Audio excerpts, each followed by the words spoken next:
Hello and welcome as it is Tuesday, 14th day of March 2017. My name's Derek. Welcome. Let's take a look at silver and the Bitcoin markets.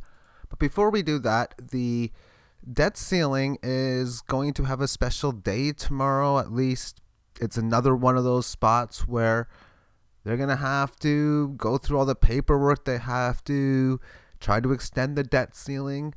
Maybe default on the debt. After all the previous debt ceilings I can remember had just one president. It was Barack Obama. I don't really remember any of the George W. Bush ones, but I was really only caring about the economy during his last year in office.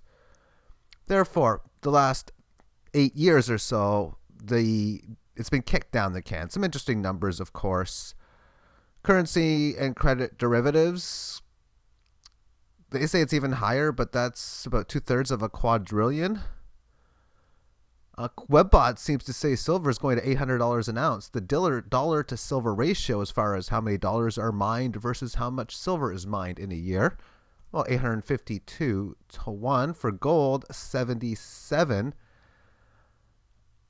And just some other numbers you can take a look at as well. And now let's move back on to the chart. So it's going to make things a little interesting as far as how the movements are going to be concerned. It's almost as if a recession is something they can't stop statistically from happening.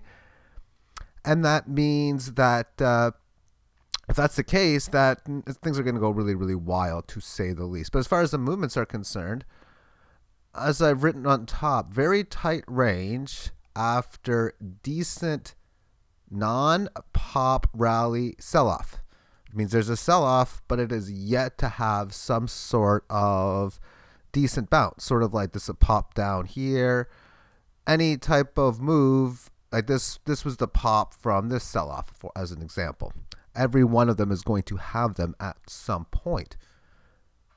So now the question is when, where, and all that kind of jazz, because it's going sideways, and it looks like it can make a move, but even breaking down here, given that it's not far away, wouldn't surprise me if that is to be the case, but so difficult to determine how it's going to break out of the side, either for another leg lower or a test of the 18 average band and some of the Fibonacci retracement from this high and this low. Now let's move this on to the Bitcoin chart on the daily chart. Trying to escape, as I've been stating, this 18 average of highs. It's almost there, just looking to break through it. And this high and this low, I'm just ignoring it. Let's look at this on the 6-hour chart, quarter day. This high never happened.